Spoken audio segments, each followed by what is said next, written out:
Hey guys, today on the Latched Mama podcast, we have Dr. West, one of our favorite pediatricians. She is here to talk about all things toddler. So we're going to touch on tantrums and eating and potty training and all of the fun stuff that comes along with raising those beautiful little toddlers in our life. Hope you enjoy it. You're listening to the Latched Mama podcast. I'm your host, Melissa Wirt, business owner and tired mom of 5. Join us each week as we talk about pregnancy, nursing, parenting, and all things motherhood.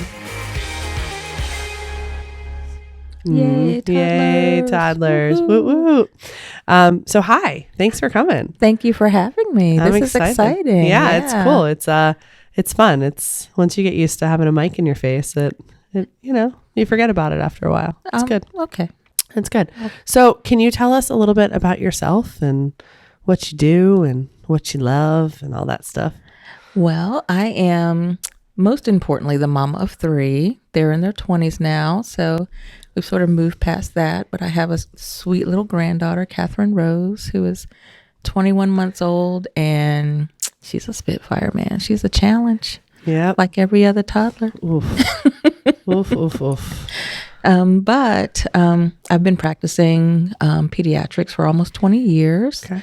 And about 2 years ago, I embarked on this journey with RVA Baby because I really felt like there was a need for us to support moms in a more holistic way instead of the fragmented way that they've been getting care. You get your prenatal care, you have your baby, you're sort of in no man's land. Your pediatrician's on the other side of the city, mm-hmm. and there's not a lot of ready resources Absolutely. on hand. There's no easy way to sort of reach out and get some support and some reliable information. Yep. I saw a lot of moms relying on Facebook groups and things like that and just really getting bad information and not a lot of support. And so that's how RVA Baby was born. And, I really do pride myself on making sure that I'm available for moms 24/7, even if it's a little question. If they just want to cry and say, I had the worst night ever, we can talk through that too. So it's amazing. Yeah, that's what makes it a fun practice. Oh, I just wish you were in every city and every state of this country for sure. I think it would definitely be helpful for a lot of moms. But yeah, so we wanted to bring you in, and we've done a Facebook Live before. We've talked about basic breastfeeding things, new baby stuff. But it seems like a lot of our audience, which I've known since the beginning of starting this brand, is, kind of moving on to baby number 2. And maybe that's how they found us. They're trying to breastfeed with a toddler in tow. But all of a sudden they've passed this, oh, okay, well, I've had my baby. My baby's kind of maybe sleeping a little bit more. I kind of feel like I have my feet under me. This is great. And then they realize that things just keep kind of getting hard, mm-hmm. like, you hit these milestones and you think that's great. And then, you hit the next one and your kids start to have opinions and they become toddlers and they can move and they can put things in their mouth and they can, run around. They can use your mouth. They can use their mouth to bite you or talk back to you or do all that jazz. So we thought we would kind of jump in a little bit today and talk about that stage too, because mm-hmm. I think it's an important one. And I think that our audience probably wants to learn a little bit more. And even if there's not any direct answers to any of this, because I don't really feel like there is, it's just that whole, you're not alone and it does get better. Yeah. And we all kind of move forward. So let's start, just because we're a nursing wear company, let's start with eating a little bit. Okay. So, we're whether they've completely weaned or whether they're still breastfeeding or whatever, we're introducing solids. I know a lot of people have different ways to do that. What do we do about the picky eaters? Like, are you of the frame of thought you should always do vegetables first before fruit? Or, talk to me a little bit about, from a doctoring perspective and a mothering perspective, what you have found kind of works and what's important. Well, from the beginning, when you first start introducing solids, whenever your baby is ready, I always recommend starting vegetables first. Okay. There is some evidence that starting vegetables first can kind of sort of prime their palate to not have that traditional sweet tooth. Okay. But culturally around the world, people introduce foods differently. Absolutely. We used to do rice cereal first. I usually recommend starting vegetables first over grains because they're more nutritionally dense than some of the cereals that you get for babies. And it allows for a smoother transition to table food. Okay. But early on, when you're introducing solids, kids will typically eat just about anything you mash up and give to them. Yep. And then somewhere around 12 months, they decide that they have some really strong preferences, some babies sooner than others. And it's hard to know if a toddler is going to be a picky eater or not, because by nature, toddlers can develop different tastes. If they're teething, their texture preferences are going to be a little bit different too. Okay. So developmentally, I think that's a little bit early to say I have a picky eater. Toddlers go on what I call hunger strikes. So they can eat really well for 2 days. And then on day 3, they're like, nope, I'm not eating anything. Should we worry about that when that happens? Not at all. Okay. Just write it out. And so my recommendation is give them what you're eating. Yep. Offer it to them. If they eat it, great. If they don't worry about it. We kind of set picky eaters up by making mealtime stressful. And if kids sense that there's going to be a fight around mealtime, they start gearing up for it the moment they see you cooking. Absolutely. So technically a toddler is 12 to 36 months. Okay. Their serving sizes aren't as big as ours, obviously. So usually a tablespoon for age is what they should eat. Okay. So a lot of times parents make the mistake of thinking their babies need a lot more than they're eating. Okay. And so if you think about a tablespoon for a 1-year-old, a tablespoon of eggs, a tablespoon of oatmeal, and that's a good meal for them. And offering those 3 meals a day and a couple of snacks a day is totally fine. And just sort of accepting the fact that from day to day, the amount that they eat is going to vary. What should their liquids look like at that point? So usually about a cup is 8 ounces. So usually I recommend for a 1-year-old about 8 ounces, 6 to 8 ounces a day. Okay. For a 2-year-old, 12 to 16 ounces a day is fine. And that should be coming, I assume, not in sugary juice beverages. Exactly. More in your water. More in your water, and whatever if you give your child milk, then milk. But I usually avoid juices. Babies really don't need the juice. You might as well give them some Kool-Aid. Yeah. So the whole fruit is the way to go. Okay. So water and some dairy-rich food or some milk is fine. Okay, cool. So don't stress if you see. I mean, I've learned that by hopefully keeping my kids alive this long. I've learned that, if there's a night that they don't eat dinner or they go to bed without eating anything and they wake up the next day and they're probably going to eat a bigger breakfast and they're going to learn. We definitely do just fine. Yeah, we subscribe by if you don't want what's for dinner, then you don't eat it all until they turn like 7 or 8 and they're boys, and then they get really hangry, and then I'll pass them a peanut butter and jelly sandwich just to calm the sea. Yeah, just to make sure we get through. The big thing is to really choose your battles. Your baby's not going to starve themselves to death. And I have 2 experiences. So with my twins, who are now in their 20s, my son was incredibly picky. He didn't even want a bottle until he was 9 months old. Okay. And we had a nanny who was from the Ivory Coast, and she would put him on her back, and he would not eat for 6 hours a day while I was away. He grew up just fine. When I got home, my boobs were full, and he was ready to eat, and he was just attached to me. Yeah. And then when they started solids, I would be feeding them together, and his twin sister would eat his portion and hers. He was absolutely fine. And he's just fine now. And he is just fine now. He hit 12 and started eating every 2 hours, like straight out of the pantry. Absolutely. Like a teenage boy does. So funny. But I did notice with him, as I was a military spouse, so his dad was of the opinion, you eat what I put on the plate. Yeah. And I made sure that for every meal, there was always something that he would reliably eat. So if we had steak and green beans, I knew he liked potatoes. So we would have potatoes. If we had, a lot of times we had breakfast for dinner because I was in med school at the time. Yeah. So I knew he would eat eggs if he wouldn't eat some of the other things on the plate. So that meant that he could have a pleasurable experience at the table with all of us. Yep. But I did notice that whenever I started cooking, he would like peek around the corner. So the rule was in my house, when I'm cooking dinner, nobody's allowed in there, because I could hide carrots and anything. Like, you can get away with that with some children. Yeah. And so just de-stressing dinner time. Lowering the anxiety for sure. Yeah. Okay, let's talk a little bit about sleep. We're playing the game right now with my 2-year-old.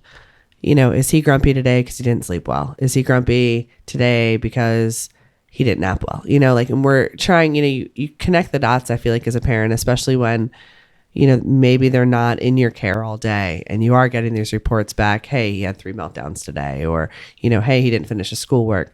And my brain always goes back to, how did they sleep last night? Because I feel like it's such a major thing in development and in kids, and they're not always going to sleep well. But how much sleep should kids be getting? And does it vary with age and personality? And it does. It it varies just as much as it would an adult. But on average, your toddler should be sleeping about 12 hours a night. Okay. And some require less sleep, some require more. There's some babies that will sleep 14 hours a night and do just fine. There's some babies that sleep well every night and they're still emotional during the day, because that's what toddlers do. They go from 0 to 60. They can be happy, and then the next thing you know, they're like having this huge emotional meltdown, and you're like, what was the trigger for that one? Yeah. So it can be kind of hard to tell, but on average, 12 hours a night. And it's really important to have a good bedtime routine beforehand, so they're primed for it. Any recommendations on a good routine? Yeah. Mm-hmm. So usually a bath of some sort, whether it's a sponge bath or a full tub bath, depending on how dirty your kids gets during the day. I find that lotioning them down, it's almost like a little bit of a massage, turning the lights down a little bit. So turn off the bright light, turn on a lamp, grease them up, get those teeth brushed, read a couple of books. Yep. And that just sort of sets them up for sleep. Quiet the whole house down. Because if dad is downstairs watching NFL and the TV is going and then the other kids in the other room screaming, that's not going to set them up for sleep. Absolutely. So quieting the entire house down. And I would say at least an hour before you want them going to bed, start setting up those cues. And usually they'll comply. You're still going to have nights that they wake up if they're teething or if they're not feeling well, things like that, or if they pee through their diety during the night, stuff like that. It might disrupt their sleep, but you can set them up for success most nights by having a good, solid bedtime routine. Cool. So the next one on the list was actually what I was going to talk about anyways. Let's talk tantrums. Let's talk that 0 to 60. Who knows what is setting them off? I know most of the time, if you slow down and you take it piece by piece by piece and you think about the last, 30 seconds of what has happened, normally I can deduce whether it was the fact that he didn't get to do something himself, or I did it wrong, or that wasn't the color cup he wanted, or, I feel like sometimes you can kind of take the step back and put the pieces together. But holy moly, sometimes I have no idea why he's completely on the ground kicking and screaming. What advice do you have in terms of, other than buy a nice bottle of wine or go for a walk or something? Definitely get the wine. Walk away when you need to. Sometimes you just don't know. Yeah. And there are phases. Someone did some, and I'll be sure to get this information to you. But there's been some research on tantrums and how they progress and resolve. And so babies, there's a trigger. Something upsets them. Usually in the middle of the tantrum, that thing isn't important to them anymore, but your response to them is the most important. And then at the end of that, they're just sad. And they want to be consoled. Sweet babies. I know. And so it depends on, if you can identify the trigger, you can resolve it, right? If you can't, you don't want to sort of play into this sort of routine where they melt down and then you get anxious and upset and just start escalating things. So my approach really is recognize that there's a tantrum. So with Catherine Rose, I'm like, oh, sweetie, you're upset. I wish I knew why you were upset, but I'm just going to let you work that out and we'll come back. And so there was just the other day, she had a meltdown about something. I couldn't figure out what it was at the time, and I just let her work it out. And 2 to 3 minutes later, she came to me with her Doc McStuffin doll, and she was like, Doc McStuffy. And I was like, yay, we're going to play with Doc McStuffy.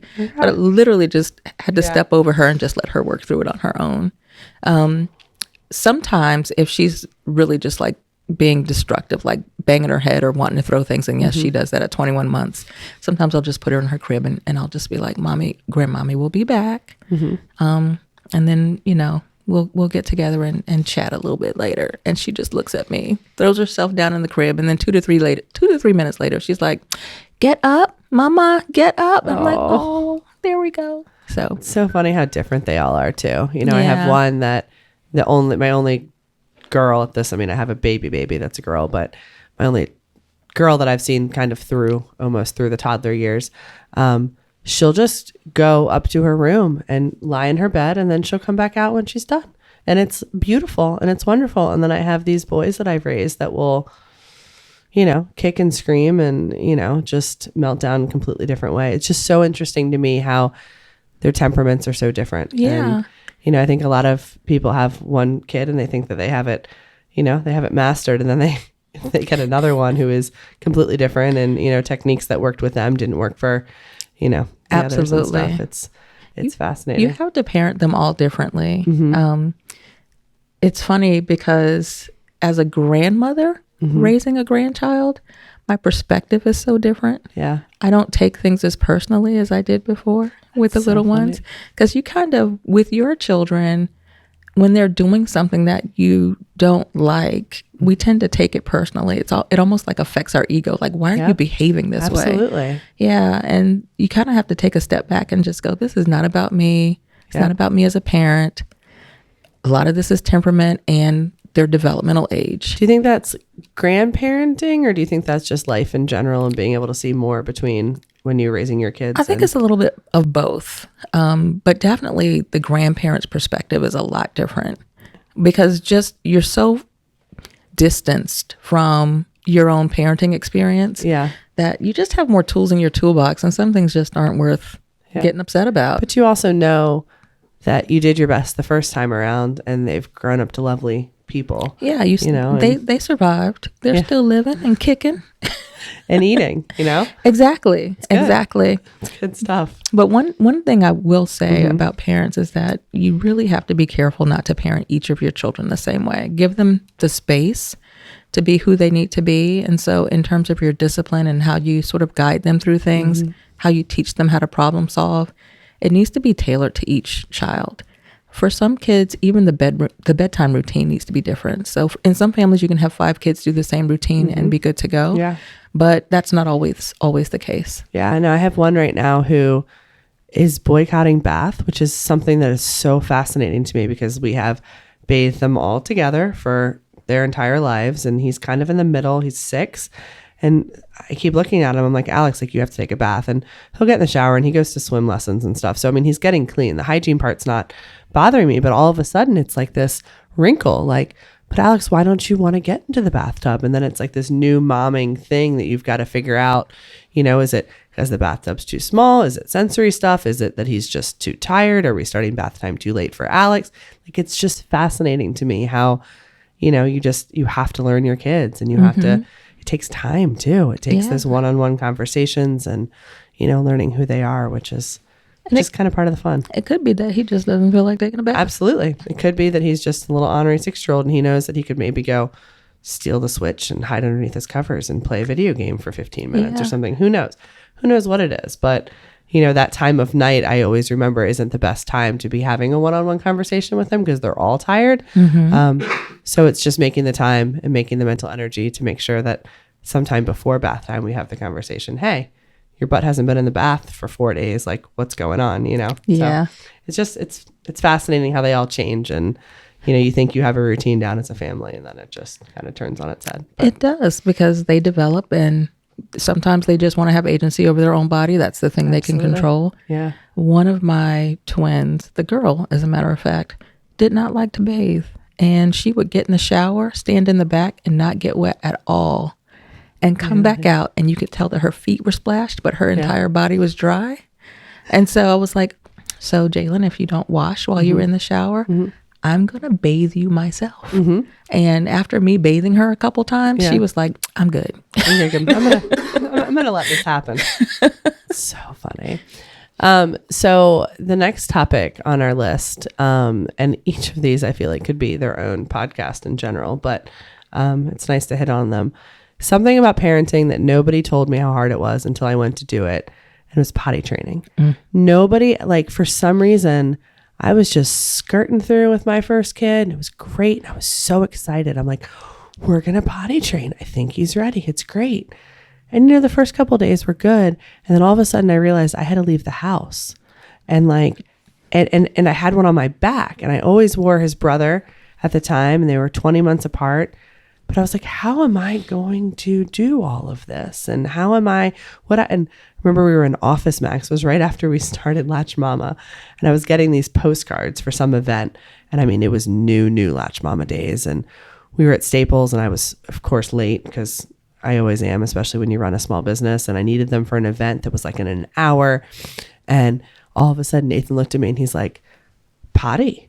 And I looked at him and I was like, no. And he was like, no, Mama, Potty. And then I'm like, okay, well, hold on. I've started this project, but I don't want to take them. But I need to finish this project. But I have this baby on my back. It was terrible.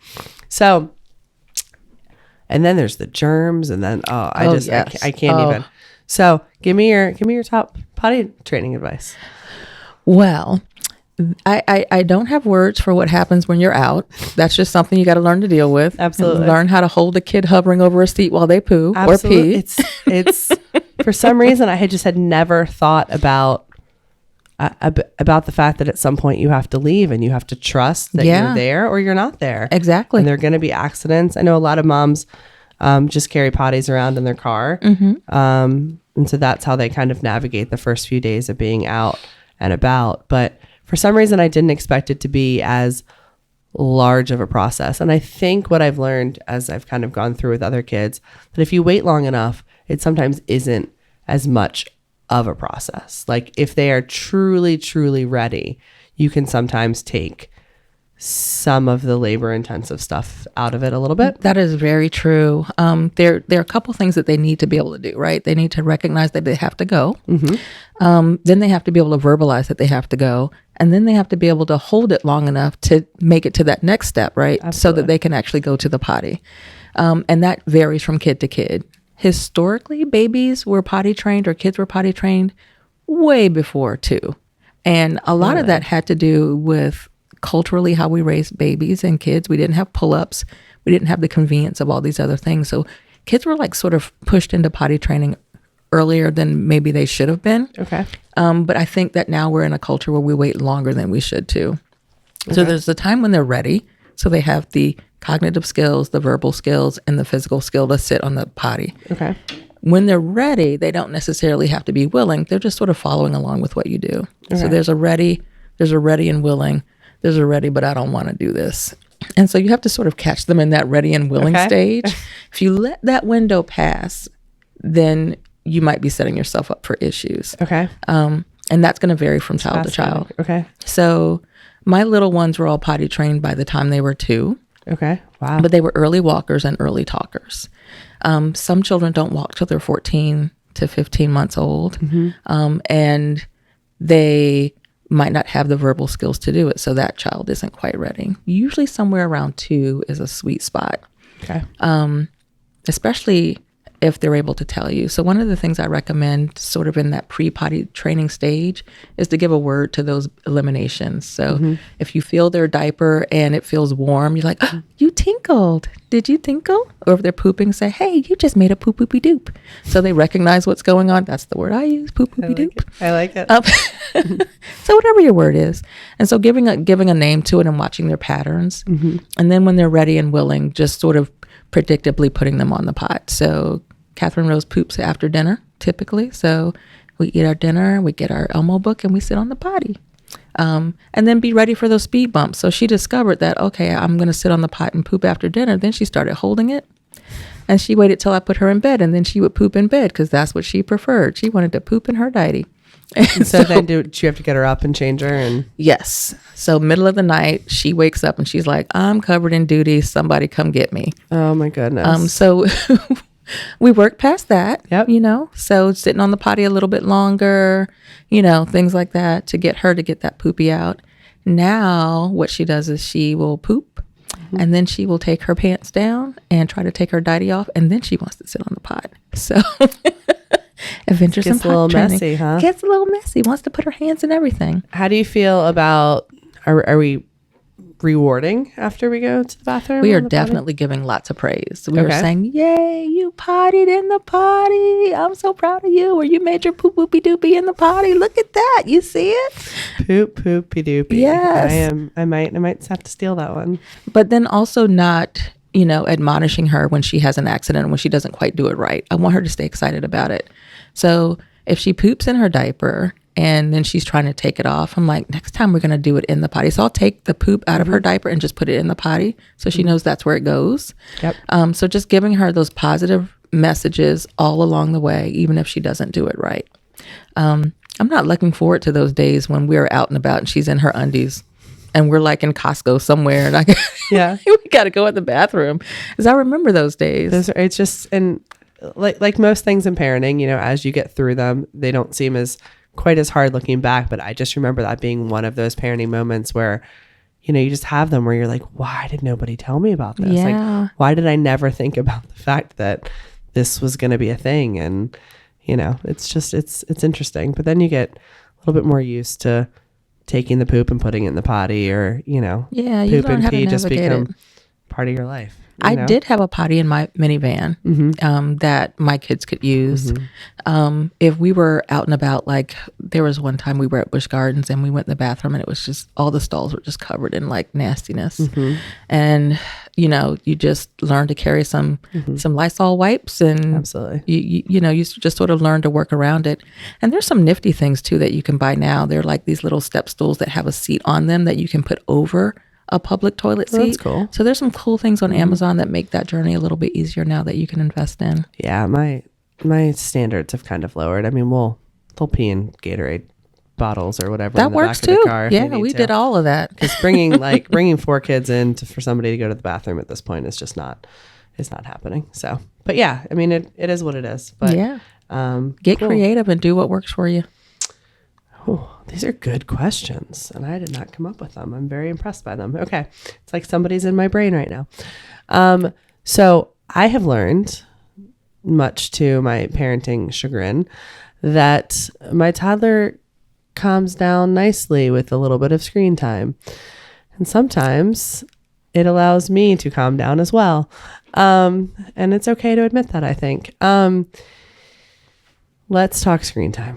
Well, I mean, I don't even know what else to say other than let's talk screen time, because yeah. So what can I just say? The AAP, the American Academy of Pediatrics, recommends no screen time till age 2. that's good. I mean, he's 2 years and a month, so we're okay. I don't know very many parents who meet that benchmark, and I don't know very many pediatricians who meet that benchmark. Yeah. Because screen time includes everything from a phone to an iPad to television, Yeah. right? If it's for your own sanity, sometimes you just got to do what you got to do. Yeah. But what kind of screen time is it, right? Exactly. Yep. So if we're watching an Elmo potty training video, I'm all good. If we're watching a little ABC mouse so that I can get dinner on, Yep. and we're doing ABCs, I'm all good. You know, there's some learning that's going on there too. Absolutely. So if you can get away with not doing it, awesome. But most of us are going to have moments when we really do need to sort of step away. And sometimes that's a tool that you can use. As long as it's not excessive, you're not doing it. You know, you come home, you sit your kid in front of the TV, have dinner, sit them back in front of the TV, or all day Saturday in front of the TV. Yep. You want to give them a wide range of experiences. But every now and then, it's not the end of the world. And there are some decent choices. Absolutely. I think you mentioned a couple. You know, Daniel Tiger songs are sometimes okay. You know, Yeah. he teaches good stuff sometimes. So to those moms who are about to introduce number 2 or are adjusting currently to adding a new baby to the family, do you have any advice for, you know, just kind of simple tips or tricks? I know there's sometimes some regression, some jealousy issues. You know, from what I've learned, it all tends to even itself out at some point. You just kind of have to get through it and It keep everybody absolutely safe does. and sane. But do you have any good tips? Well, before the baby comes, start talking about baby Okay. so that the older sibling feels like they're a part of the process. Even if they don't seem to have a lot of understanding, you know, there's a new baby coming. If you're buying things, we're going to use this for the baby. I would avoid saying things like, this is for the baby, don't touch it. Let them explore, let them look at it, manipulate it, but let them be a part of the process as much as you possibly can based on their development. That's going to help a lot. Okay. And then once that baby comes, letting them also participate however they can, whether that's, can you stroke the baby's head while the baby's crying? Can you throw this diety in the trash for me? Depending on where they are. That will help with the transition. Their response to the baby is going to depend on their personality too, and how attached they are to you. So there are some babies that will just try and push that baby out of mama's lap. They're like, I'm not feeling this. You got to go. Yeah. And so, that's the child that you have to sort of recruit your village for so that they can spend time with the baby, with the toddler, or spend time with the baby so you can spend time with the toddler, Absolutely. right? Make sure you have some dedicated time for the baby. But avoiding things like, this is the baby's, or, elevating the baby in your toddler's mind. Because a lot of times we do things that sort of elevate the baby. You're hurting the baby, get away from the baby. I would change that language. It's so funny, I hear you saying that and I'm like, oh, of course. I would never talk like that. But then I think back to those last few weeks of being pregnant, or those, first few weeks of having a new baby, and those hormones are talking at that point. Yeah. You're not talking. You're not, like mama bear. Absolutely. You're not talking to your toddler that way. Those hormones are talking to the toddler that way. So, I think it's an important thing to remember, but also to grant yourself some grace, because absolutely. You are going to feel mama berry at the beginning, especially if you're having a baby during cold season when your toddler's nose won't stop. Or, exactly. He's coughing or climbing all over the baby and stuff. I mean, we're going through that right now. And I'm like, no. And then I wonder why he's melting down. It's because all I've said to him in the past hour and a half is no, because, he looks like he has waterworks coming out of his mouth. And, and there's a brand new baby in the house. So word choice is really important. And word choice can affect your tone, right? So if you're going to say, you know what, let's be gentle, versus no, you can't push your baby's head. Like they sense the difference in tone, and that makes a huge difference in how they respond to you. So as much as you can, but know that too, at the end of the day, all of your children are going to have to adjust to some type of adversity, and sometimes it's having a baby sibling, right? Absolutely. And so you're going to have to be stern sometimes. There are times when you're going to not be able to give them the attention that they want, but that gives them some life skill building tools, right? It teaches them, okay, I can't have what I want right now. So using words like, I need you to wait, or singing a wait song, things like that. They might fight it, but they begin to understand those concepts of waiting. And it's okay to start those concepts at 2 or whenever you're starting absolutely. them. I mean, it's good things for them to learn. And they're going to blame you for everything in therapy anyway when they're in their 20s. So, Absolutely. Start the therapy list now. So I think this is good. I think so too. Those are great questions. Yeah, it was good. It was kind of a highlight of toddler life, which is good. Will you come back and talk to us again? I will. Okay. We can talk about teenagers. Oh gosh, no, I'm not quite there yet. We're gonna have to pull somebody else in to talk about that one. Oh my gosh. But we're gonna poll our audience again, and we're gonna figure out what they want to hear about again. And I would absolutely love to have you back. It's been awesome. And I want to give a little plug too. And I think I did when we did the Facebook Live, just to have families have a reliable source of information for childhood development. Absolutely. So healthychildren.org has a great resource for every stage of your kid's development. They talk about things like nutrition, how much food should your baby have, how much water, how much sleep. Awesome. Great potty training tips, all kinds of wonderful things. And for those of you who are local mamas, definitely reach out, look into RVA Baby. You can register for it on your registry. Look into the pricing, because to be taken care of in the postpartum is an amazing thing. So awesome. And we're going to follow us on Instagram too at MyRVABaby. We're going to be doing a couple of giveaways. Awesome. And maybe some pediatrician somewhere in the nation will hear you and say, I want to practice like that too. And more mommies will be taken care of, and babies. That would be Wouldn't that be awesome? Cool. Yes. Awesome. Well, thank you so much. We can't wait to have you back. You're very welcome. Thank you for having me. No problem.